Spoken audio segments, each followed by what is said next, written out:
Tell me if this sounds familiar. You are doing everything right, following the plan, keeping it together, and then suddenly life changes the rule of mid game.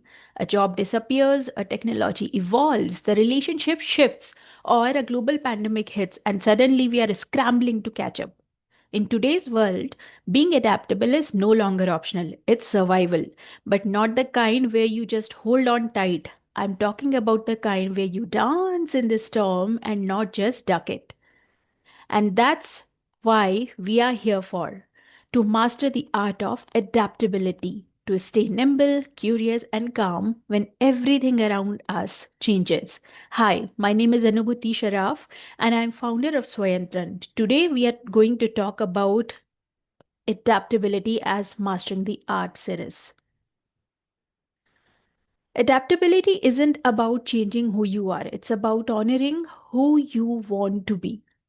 Let me tell you a story. There's a kind of bamboo in Asia that grows for years underground before shooting up almost overnight. We have talked about the same thing in the previous episode as well. But now look at this in terms of adaptability. For a long time, it looks like nothing is happening. But underground, it's growing its roots, flexible, deep, resilient. That's what adaptability is. It doesn't flash overnight as success, but preparation, patience, and the adaptability to bend without breaking is something we can learn from this bamboo. Being nimble doesn't mean that you are aimless. It doesn't seem on ground, so it feels like that, but it means you are strong enough to pivot what exactly you want and what not, and wise enough to know it's better to bend rather than to snap. The six pillars of adaptability, which I can connect with the real life situations. The first one is resilience. Life doesn't always warn you before it hits, but resilience is your bounce back factor, like a ball that doesn't stay down. It just goes like this, right? Somebody said I failed my first business, but I didn't fail myself. Pretty relatable. Second is flexibility. It's willingness to unlearn and relearn. In world of chat GPTs and remote work, the rigid break, the flexible create. Growth mindset. This is the third one. You're not stuck with what you know. Carl Dweck nailed it. Not yet is powerful space to be in. So every time if somebody asks you and you're not done it, you can say, not yet, but I'll try that. Got it? So I can't lead a team yet. I'm not confident in crisis yet. This is how you can use this analogy. Number four is continuous learning. Read, listen, ask, stay curious, keep the extinguisher ready, anticipate. Emotional intelligence.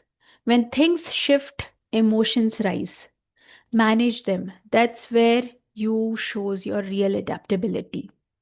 And the last one, proactive problem solving. Don't wait for the fire. Just keep up with whatever is in your hand and just work on it. So, whenever anything comes up, you know how to tackle it. Adaptability is same. You are not reacting, you are just responding with awareness. Think of a surfer, she doesn't control the wave. She reads it, feel it, and then adapts it. And then it rides. To be nimble is to read the moment deeply and move with clarity. So how do we build it? Here are the practices. Step 1, step out of comfort zone. Growth never happens inside familiar. Take one risk today, a new small skill or a one simple brave question, something which can scare you off. Even saying no is one of them. Seek feedback, not validation. Listen not to feel good, but to get better, which means like you just don't want to confirm your feeling is right or wrong, but Listen as a terms of feedback, because whenever we listen to get a validation, we try to over explain ourselves. But when we try to get a feedback, we stay quiet. We try to understand the other person's point of view. If we find this little bit more interesting and which could help us to grow, of course, we have to spend time there more. Number four, build your tribe. Surround yourself with nimble minds and kind hearts. Energy is contagious. Number five, practice mindful decision making. How do you do that? When stress hits, breathe, pause, and ask what matters now? What is right now I can do? And what is something which I can just pass on or let it stay there? And the last one is prioritize your well being. A tired mind resists change, a nourished mind is something which flows. Adaptability is your superpower. Let me leave you with this. The oak fought the wind, was broken. The willow bent and survived. You don't have to predict the future to thrive in it. You just have to be ready to meet it, learn from it, and move from it. In the world that won't sit still, your adaptability is not a compromise, it's your compass. So let's not just survive change, let's master it, let's make nimble the new normal. Thank you.